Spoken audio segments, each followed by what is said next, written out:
Non-preference means whichever way to get there. Doesn't matter. Maybe it's up, maybe it's down, maybe it's YouTube, maybe it's not. But whatever path that it needs to be taken, you're not stuck on going, oh, well, it has to be this. Welcome to the My Future Business Show, where we get you in front of your best audience and keep you there. Not only are we interviewing the biggest names in business to help you become even more successful, we're inviting you to book your spot on the show to help you grow your business. So at the end of the call, make sure you fill in the interview application form at myfuturebusiness.com/interviews. Hi and welcome to the My Future Business Show. My name is Rick Nusky and we're back with another episode with a fantastic guest today. His name is Kellen Kautzman. How are you, Kellen? I'm doing well. It is 5 p.m. my time, Mm-hmm. and tomorrow, believe it or not, we're going to be heading to Mission Beach, that's in San Diego, for the first vacation I've taken in a very long time. First vacation in a long time. Wow. Do you enjoy, doing much? I mean, you sound like you're very busy and don't have much time to have vacations. It's interesting. The work-life balance is a kind of a buzz term nowadays. It really is. But I think a lot of people would agree that if I'm a bad father, if I'm not a very good husband, the whole thing falls apart. It all falls apart. I mean, what's the point? What's the point? So Mission Beach is this stunning stretch of beach in San Diego, and the wife and I have scouted it out. We went there once without the kids. And so now we're going to bring my 4-year-old, my 3-year-old down to Mission Beach. First time they will have ever seen the ocean. And so I'm excited. For everybody who's listening to the show, Kellen is a very busy individual. He has a handful of different businesses. He owns Send It Rising Internet Marketing, and he manages a fairly large team of professionals. He's an author of Everybody's Doing It, Advertising Redefined by SEO. It's the list goes on and on. Let's start there. How did this book come about for you? My brother is a distinguished, prolific author, Kellen Kautzman. He's very good at what he does, and I learned this about public speakers. Like many former singers, I don't know if you knew this or that if your guest knew this, but a lot of singers get into public speaking later because we're just used to being in front of large groups of folks. Of course. It's just a thing. Who knew? But anyway, so doing public speaking for a while, and I told my brother, I said, hey, if I get in front of one more, group of folks and I don't have a book, I'm going to really be kicking myself. And so, it's not the most romantic way to kind of get excited about writing a book, but my kids were 2 and 3 at the time, and this was my special trick. There's a part of the mind called the basal ganglia, and it sounds like something you'd put on pasta. True. Waiter, not enough basal ganglia on my spaghetti. I wasn't sure if it was out of that or an Alien movie, one or the other. Yeah, pick your poison. So this part of the mind is it runs when we're in the zone or when we have a habit, we're not even thinking about it, So first time you back out of your driveway when you're 16, you're freaking out, adrenaline spiked, you're sweating, it's this big ordeal, and now, you're sipping a cup of coffee, not even thinking about it. So that's the basal ganglia doing its job. And so I knew that I had to get a habit loop going, and for me, the second I shut the door on my kid's bedroom at around like 8:30, I would go and make a cup of tea. That was the little trick. And every single time I was holding that cup of chamomile tea, I would go sit back in front of the computer. That's all it meant. If the tea meant go back in front of the computer. It's like a trigger. And that's it. Yeah, so I basically trained myself to, like a dog, Rick, trained myself to sit, stay, and stay. Good dog. Good human, you did it. So did that take many years, or because of your brother, was it a lot easier because of the tricks and techniques that he possibly shared with you? No, he just lowered my self-esteem to the point where I was just willing Oh, I wasn't expecting that. Do whatever. Yeah, he would make his edits in all caps in red, and he would say things like, "Cut this chapter, it's bad," and he was right. And so I just, I found all the humility I could muster, and I mean, the writing of the book is not as hard as people think. It's the editing and it's the marketing and everything else. And so, I mean, I had the thing written in 3.5, 4 months. Oh, wow. But here comes the hard work, because that 150 pages is now 100. And you're having folks read it, and you're getting critiques, and you're changing stuff, and you want them to give you the ugly truth, but it stings. And if you want a halfway decent book, you got to be willing to kind of look some nice people in the eye and say, tell me what you really think. Yeah, be brutal. Yeah, let me know. So with books, I see this transition. It's like this permanent state of change in terms of the way we interact with each other as human beings. So you're finding that a book, as opposed to some sort of other medium, is more effective than a book nowadays? When I get in front of someone for the first time, nothing that I've done professionally has given me the same respect as pulling out a book that I can order for $3.11, Yeah. signing it in front of them, and just letting it speak for me. I can then subsequently shut up, listen, do what they have to say. Yeah. And if they really care about who I am and what I'm up to, then there's 100 pages staring back at them. Now, Kellen, I'm looking at some of the elements that a business like yours has to work with through your Send It Rising internet marketing. I guess from a foundational perspective, can we go back a little bit and just talk about how that part came about? And was that pre-book, post-book? Where did that come from? Yeah, so I was actually a teacher in a former life, and I was in a band. Guess what the name of the band was, Rick? Next. Send It Rising. Ha! Well, I should have known that. You had the answer still. Oh, look, I'm hiding in plain sight, so to speak. You're just playing clever. So the long and short of it is, I was a partner in a company that I was going to split out from, and just we can just gloss all over that. What I really want to talk about is I've got some people working for me now that, man, it's so weird. I will wake up some mornings, I'll have to blink a few times, and then kind of let reality set in. A lot of the folks that work for me are older than I am. They have more experience than I do. And just because I've been practicing leadership for a bit longer than they have, I happen to find myself in this particular position. And my job many days will be reflecting on, how do I pay these people a lot more? Yeah. How do I bonuses, incentives, profit sharing. One of the things that drove me absolutely nuts about the company that I used to work for was that there were consistent bottlenecks in ownership. And I swore I am not going to be that guy. I refuse to be a bottleneck for just getting in the way of my own employees' success and my team members' success. And so it's a lot harder than it seems to do nothing when everything in your gut is saying, get involved, micromanage, look over their shoulders, and unless you've been in that position, it sounds like a cliche, like, oh, shut up, Kellen. Like, what do you mean doing nothing is hard? There's this ancient Chinese principle of Wu Wei, which I guarantee you I'm mispronouncing that. But it's basically non-action or non-doing. And there's a lot of like emperor leadership style, Wu Wei philosophy. But there's this gentleman I absolutely love. His name is Adam Meisner, and he has spent many years practicing Tai Chi.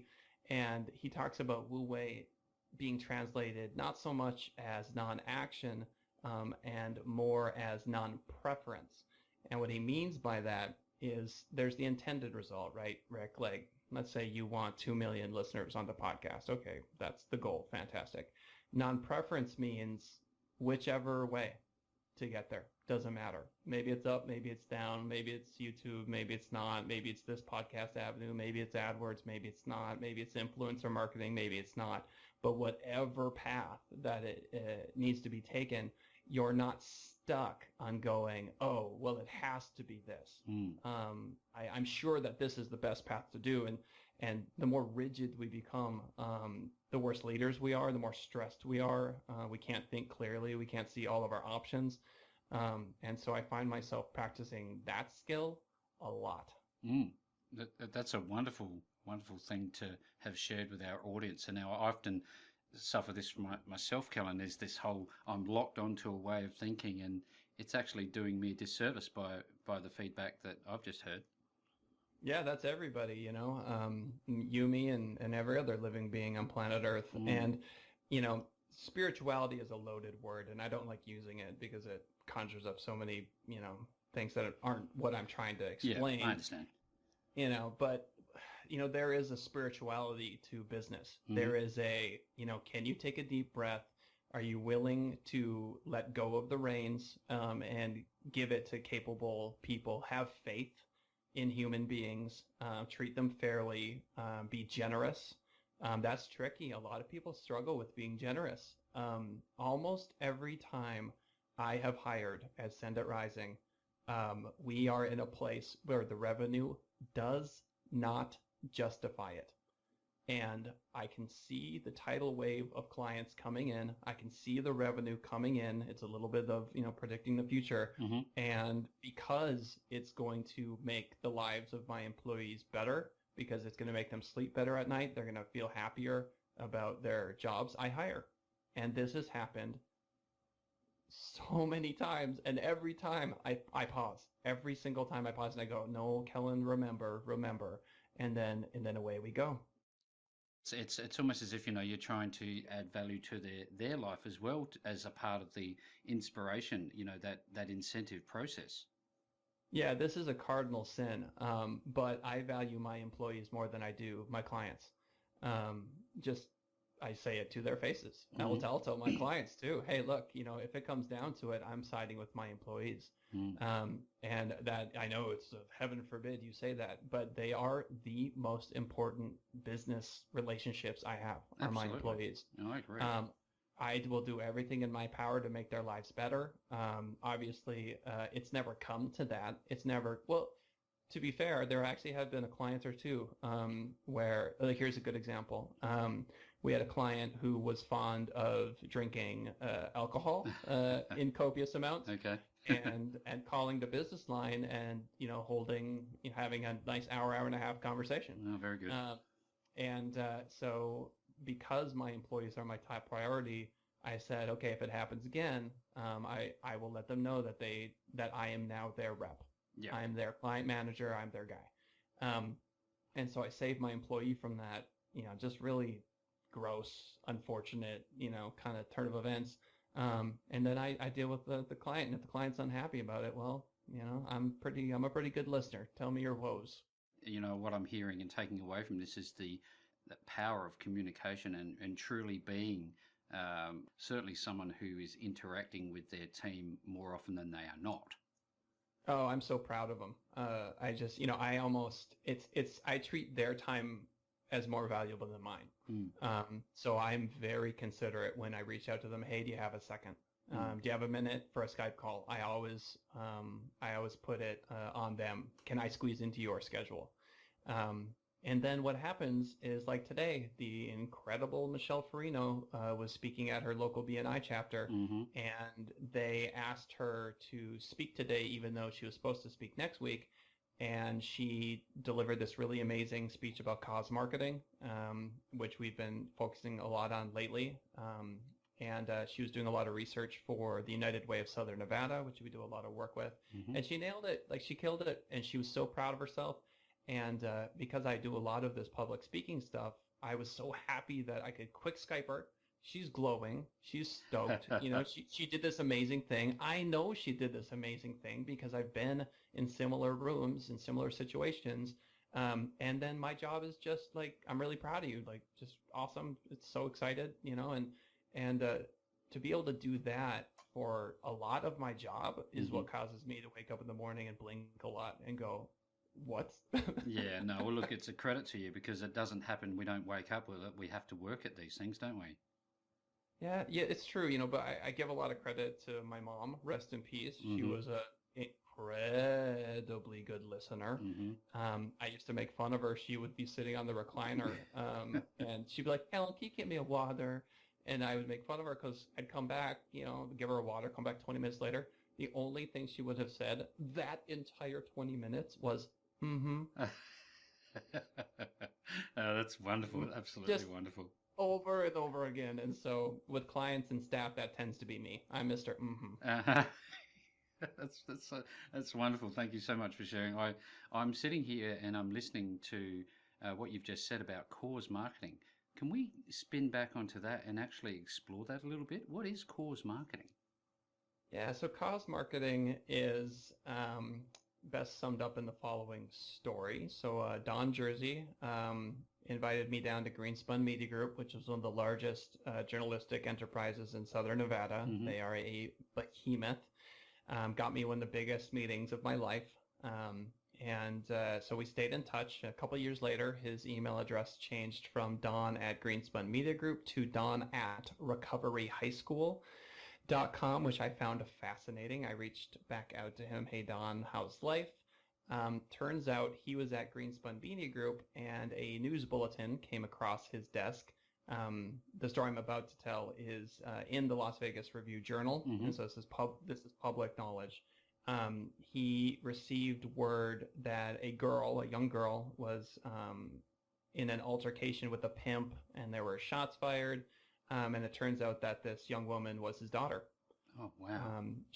She had resorted to prostitution. There was heroin. That the whole dark side of humanity was playing its role. And he did what I hope all of us could do in an instance like that. He made it into something amazing. He spun it. He took all that terrible, whatever the word is to describe it, and ended up co-founding, basically, the first ever completely publicly funded drug addiction recovery high schools in the United States. Wow. It's called Mission High School, and he said, "Hey, Kellen, you want a tour of Mission High School?" I said, "Yes, Don. Do you know who I am?" "Yes, I want a tour of Mission High School." By the way, on that phone call, us connecting, we both cried. So we're crying on the phone. We're just big babies crying. So anyway, I show up at Mission High School and I meet the incredible principal, Barbara Collins. She is, basically as close to a living saint as I've met. What was so fascinating about Mission High School was that there was a lot of love you, proud of you, and then strict rules, right? Yeah. But that's not the high school I'm used to. So anyway, I asked Principal Collins, "Hey, can we maybe do an interview series?" She said, "Sure." So we started calling students down, and I always have cameras with me. I had 2 cameras, and we filmed a 10-minute mini documentary on the spot that day. Released it via Send It Rising's Facebook page. If you go to facebook.com, obviously, check out Send It Rising. You'll see the Mission High School interviews are right there. Fantastic. They culminate in Principal Collins bawling. And then I went back and gave a speech in front of the whole school, debuted the video, and that's cause marketing. We could go absolutely everywhere and anywhere with your business. What are some of the things to be aware of? What if you were just starting out today, Kellen? What would you? Well, somebody who's coming to you and they've just started. What would you say to them? What would they need to be aware of? Yeah. So this is the trick with mastery, is that whatever you're doing, your plumber, electrician, real estate agent, that sort of thing. Bumper stickers are half true, Yeah. And so the tricky business exists in the nuance. And so it's hard to blanket the entire like art form, the science of it. But the best answer I can give is if I have a conversation with someone, it immediately customizes. Just the second, it is entirely based on who they are. Here's a good example. So Elena Tisnowski is a divorce attorney in New York.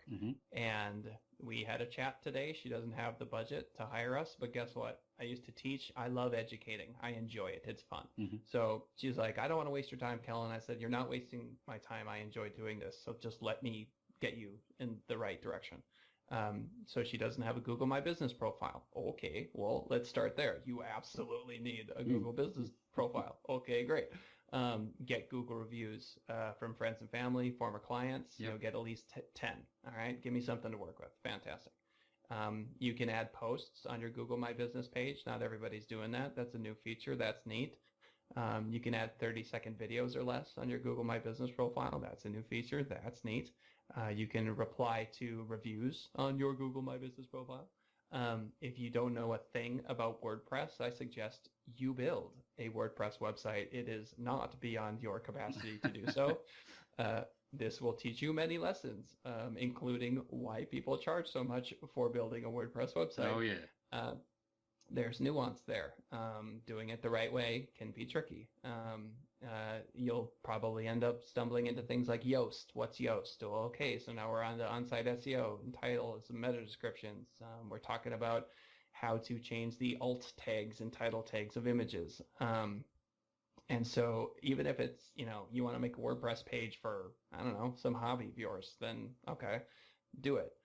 GDPR, that sort of stuff, that's new. You can read a couple articles, get a sense of that. The basic gist there is if you have testimonials on your site, you got to find a way to allow people to pull them off. So we've included things like remove a testimonial, contact us form, stuff like that. We've included little pop-ups that say, hey, we're using cookies, folks, and here's our privacy policy. So if you want to read, right? So you can go down that path. We can talk about SSL certificates. Google has considered non-secure sites to be less worthy of better rankings than those that have them. That's important. So the HTTPS:// is a piece of the puzzle you need to be aware of. And then content development, which includes Google's rank brain as a judge. So if you're using, for example, a Shutterstock image of two cars crashing and you're a personal injury attorney, Google's AI understands that image has been used 42,612 other times. If you take a unique image of cars crashing, which, yes, I'm aware will be challenging. The right place, wrong time. That's going to be tricky. Google understands that it's a unique image. I did a keynote in Minneapolis about 4 weeks ago for WGI, which is a Canadian agricultural and steel conglomerate. And I put in a picture of an auger into the Google AI image recognition software. And an auger is something, for those of you that don't know what an auger is, because I didn't either, moves seeds from storage bins into trucks. Okay? It's like a conveyor belt. So anyway, the first thing that it came up with was agriculture. So that's pretty close, Google. Good job. The second was machine. And the third was auger. And then it spit out like 65 other things it could be. So the takeaway is all the images on your site, it's looking at them. It can identify what they are. And so you need to be cognizant of your image choices, and the more unique, the better. And then YouTube videos, we can talk about that. Every single word that is coming out of our mouths right now is understood by the AI technology. We know this because Alphabet, the company that owns Google and YouTube, when we upload content to YouTube, you click that closed caption button. About 3 minutes after it uploads, you're going to see the words you just said. It auto appears. So podcasts like this, man, huge SEO benefit if they're embedded and linked properly in the right places on the website. Yeah. Kellen, I'd love to know what's coming up for you after you've come back from your vacation. Are you doing any public speaking in the near future? You know what? Some of the greatest times of my life right now are when I don't Ha. have a public speaking huge engagement coming up. It's so calm. It's beautiful. It's so tranquil. Serenity. I feel the serenity. It's just lovely. I absolutely love it. But if folks are interested in reaching out to me, as you can probably tell, I enjoy talking with folks. And so Kellen, K-E-L-L-E-N, that's my name, Kellen, at senditrising.com. There's my personal email address. Anybody, shoot me a mail. Fantastic. It's wonderful to have spent some time with you. I have a smile on my face. Thank you very much for coming on the My Future Business show today. Oh yeah, you're a fantastic host. I had a blast. It's been fun having you on the call with us today. Now click on that big red subscribe button and make sure you leave us a comment, share us with your friends, and join the growing list of leading entrepreneurs who have enjoyed their time on the show at myfuturebusiness.com/interviews.